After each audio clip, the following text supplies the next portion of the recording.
नमस्ते दोस्तों, simplifying GST has been the mantra over my YouTube channel. दोस्तों, आज जिस केस लॉ की मैं आपके साथ बात करने वाला हूँ, ये केस लॉ काफ़ी इंपॉर्टेंट भी है और काफ़ी लेटेस्ट भी है। केस लॉ का नाम है टाइटन कंपनी लिमिटेड और जो जजमेंट दी है वो मद्रास हाई कोर्ट ने दी है। केस के बीच में जो मुद्दा है वो ये है कि क्या डिफरेंट फाइनेंशियल ईयर्स के लिए सिंगल शोकॉज नोटिस इशू किया जा सकता है जीएसटी के अंदर। इट मीन्स कि अगर वेरियस फाइनेंशियल ईयर्स इन्वॉल्व हैं तो क्या सिंगल शोकॉज नोटिस में उन सारे फाइनेंशियल ईयर्स को रेफर करके मेंशन करके क्या सिंगल शोकॉज नोटिस दिया जा सकता है, ये इशू था। इस केस में ये हुआ कि एक सिंगल शोकॉज नोटिस इशू किया गया पिटिशनर को, टाइटन कंपनी लिमिटेड को, फाइनेंशियल ईयर 2017-18, 18-19, 19-20, 20-21 और 21-22 यानी 5 फाइनेंशियल ईयर्स के लिए सिंगल शोकॉज नोटिस इशू किया गया।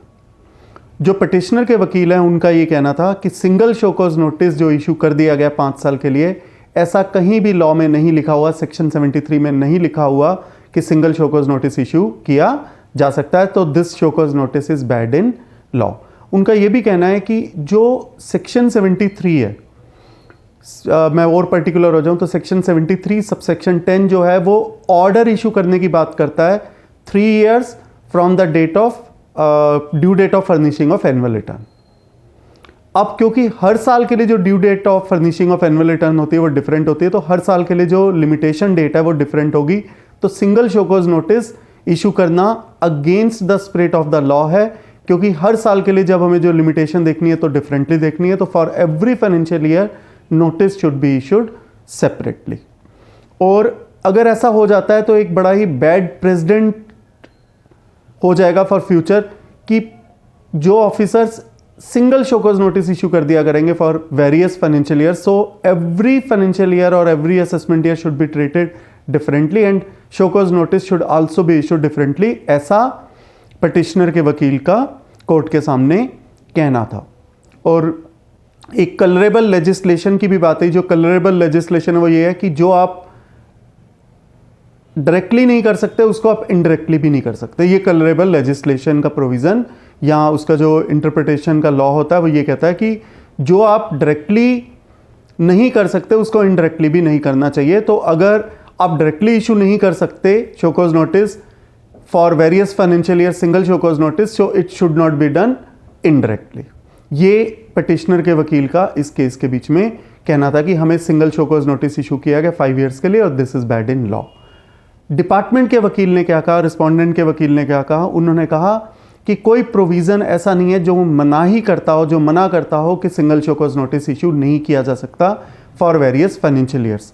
तो जो पिटिशनर के वकील ने कहा कि ऐसा कोई प्रोविज़न नहीं है कि शोकॉज नोटिस सिंगल इशू किया जा सकता है, रिस्पोंडेंट के वकील का ये कहना था कि कोई ऐसा प्रोविज़न नहीं है कि जो मना करता हो कि सिंगल इशू नहीं किया जा सकता। तो बिल्कुल डिफरेंट लाइन पर था। और साथ के साथ रिस्पोंडेंट के वकील ने यह भी कहा क्योंकि इस केस में पहले 26 दिन की स्टे मिल चुकी थी और फाइनेंशियल ईयर 17-18 के लिए जो ऑर्डर इशू करने की लास्ट डेट है सेक्शन 73 की वो 31 दिसंबर 2023 की थी, तो इसलिए फाइनेंशियल ईयर 17-18 के लिए भी 26 दिन का एक्सटेंशन बढ़ाया जाना चाहिए कोर्ट के द्वारा। जो लिमिटेशन है वो 31 दिसंबर 2023 ना होकर 26 जनवरी 2024 होनी चाहिए।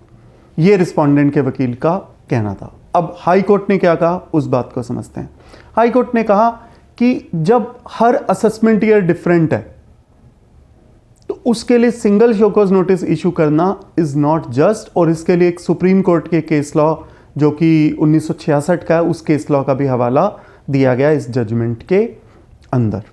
और साथ के साथ ये भी कहा गया कि जो कलरेबल लेजिस्लेशन वाला पॉइंट है कि what you can not do directly you can not also do the same indirectly, इस कलरेबल लेजिस्लेशन को भी इसमें मेंशन किया गया। पर साथ के साथ हाई कोर्ट ने 26 दिन की बात को माना और डिपार्टमेंट को कहा कि आप फाइनेंशियल ईयर 17-18 के लिए 26 एक्स्ट्रा डेज ले सकते हैं टू इशू द ऑर्डर।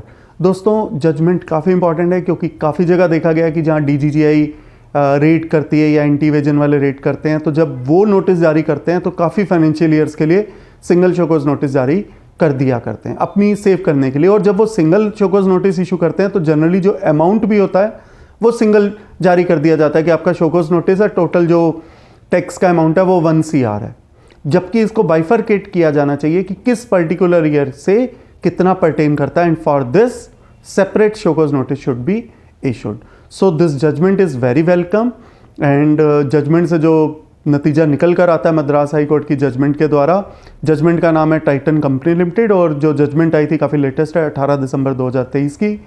ये बात निकल कर आती है कि for various financial year single show cause notice can not be issued, for every separate financial year separate show cause notice is required to be issued.